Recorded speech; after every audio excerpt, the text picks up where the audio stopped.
there's a little bit of kerfuffle.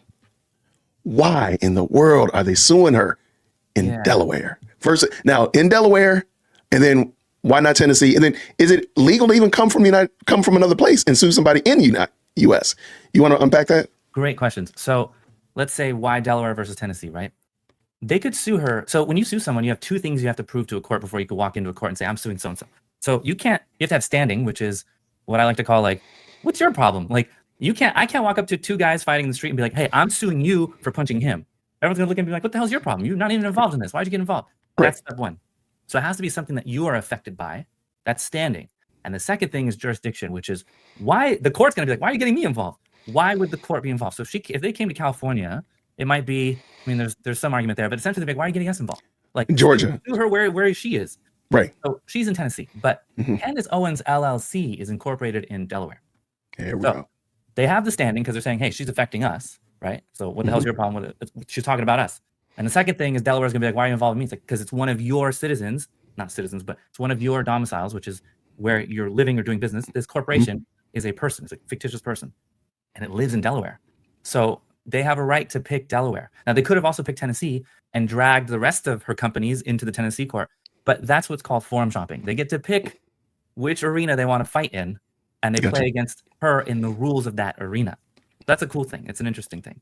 So if I'm understanding correctly, the Macrons could not have come over here to Whitaker Park here in Georgia and said, hey, we're going to sue Candace here in Georgia, because there's clearly no affiliation. Her LLC's in Delaware. She lives in Tennessee. And I'm just like hanging out here. And they couldn't have come to Legend Park and been like, hey, we're going to sue her over here in LA.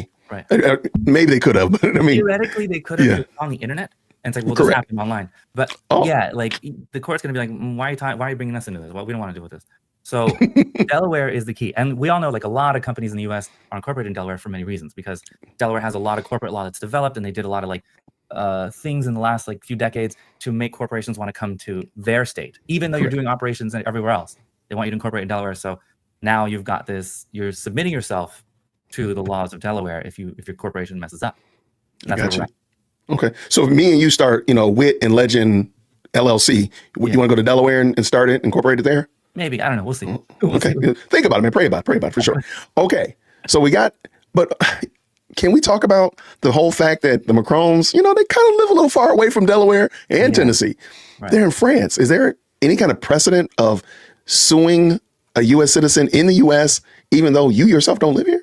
Yeah, people do it all the time. But when it comes to the Macrons, I'm like, wouldn't you think they're kind of like Dorothy? Like, there's no place like home. Like, they are literally the president and his wife of a whole country. A whole country. You've got like so much political clout. Like, tell me about anyone else who's higher than them. Like, not even the Pope, I guess. I don't know. Like, France is like legit, like they're the top. All right. Correct. So why are they leaving their home territory? And I'll tell you another thing that I know.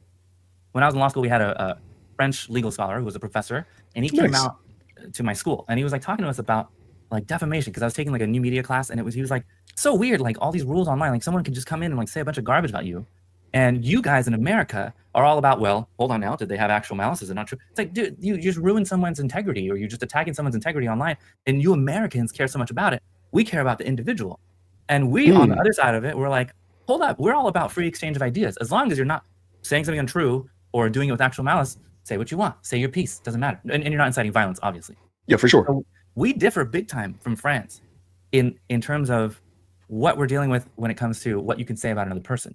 And so I'm really shocked that the Macrons, who have immense political capital and have the arena on their side, the legal arena in France, are coming to the US. So I started to think, and that's why I came up with this theory that it's a publicity stunt. But, really? Okay. I'm listening. Here's the theory. If they sued in France, no one cares. They already sued the original journalists and all that stuff in France. Nobody cared. We didn't even know about it. We didn't even hear about it. Not even a drop in the water. But they've got Candace over here who's making a big fuss on our side of the pond. Right. And we're all like, oh, what does she have to say? Hold up now. And they're like, we got to fight over there and make a headline. So my theory is they sued in the US to hit the headline. And everyone's like, wait, what? What is this about? We've never heard of French president is coming out here to fight Candace? What is he saying? And then they wrote that whole complaint, which I explained in a lot of detail in my video, but like, and I'm not trying to plug, I'm just saying it's like so long. No. All the ways that they like didn't really do what they're supposed to do legally. They just kind of went through everything they want to say to tell their side of the story when they had the spotlight, because they came and sued her here. You know what I'm saying? So like they sued her here, got the spotlight on them, and they're like, well, what do you guys have to say? And like, we have to say all of this stuff. Like, that's not all related to the lawsuit. Doesn't matter. We want to say our whole piece right now. Boom, one shot. And I think that's why they did it. I think it's pretty smart. Okay, so then, all right. Then what would be the outcome of doing it like that? Because I don't see it as a PR stunt. I see it as I have a different opinion. But okay, so what would be the outcome of that then? The outcome is that we're all hearing the story now from their side, because we never heard their side of the story. We only heard Candace, and in the US, we only heard Candace's side of the story. So they're like, how are they going to get people to think about this? How are they going to get people to hear their side of the story? They got to go on a podcast. They got to go on the news. No, they're going to do that. Instead, they said it through their lawyer. No interviews, no sworn statements, no nothing. They just straight up, the lawyer said the whole story in a legal document, and it looks official. And a bunch of people are like, oh my God, this must be official. You can say whatever you want in that legal document. It doesn't have to be true. Facts. Right. But I want to know what your theory is. So I do believe that they want to, I'm not under any confusion that the Macrons are some pure as a driven snow type of people. There's a lot of shadiness going on there. So I'm not arguing that part. Got it. However, I do think they want to quash this in a way that puts that causes somebody to at least second guess whether or not they want to do this again, another bite at the apple. So when they sued the lady Ray and Amandine Roy, and they did not sue Xavier Broussard, right. It didn't hit like they really wanted. It didn't hit the third rail. This is hitting the third rail. Yeah, whether you like it or not, whether you're really paying attention. And I really think they want to settle this real quick. Like, you don't want to do this again. Nobody wants to do this again because Candace is out here selling T-shirts to pay her legal fees, and we're gonna take the T-shirts too. That's what I think they're doing. Again, I don't agree with them because there's some pretty gnarly, nasty things in their background that right. Hey, y'all do realize that you just admitted. Okay. Yeah. There's some crazy stuff in there, but I really think it's meant to. In that lawsuit, they admitted some stuff that got Americans like, wait, hold on, what? So, but I do think it's meant to. You don't want to do this again. I 100% agree with that. I think that's a huge part of it. Like, we will come after you in wherever you are. We'll come. We don't have any limit. We don't have a border. We don't have anything. We've got unlimited. And you got to think, like, that law firm that they hired is a legitimate law firm, right? Right. There's no way that law firm would be like, no, thanks.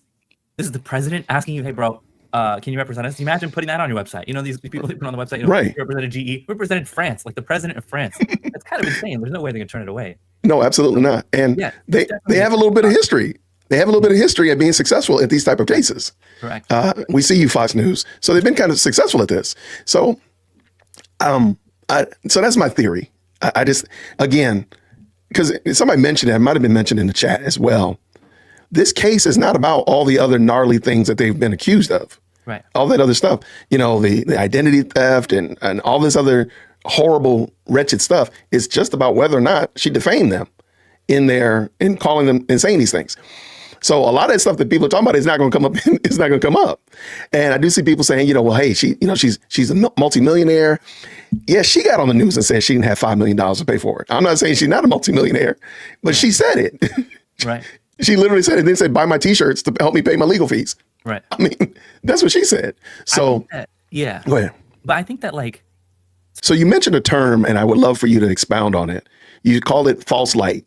Yeah. And I'm like, what's false light? I got real lights in my room. Like, what is false light? Can you explain what false light is? And you said it's very similar to defamation. And why does that even matter? So defamation is like, I'll give you the distinction. Defamation is like you said something untrue about someone and it hurt them. Like, you just lied about something and you caused damage. False light is like a little different. It's like spin. It's spinning something.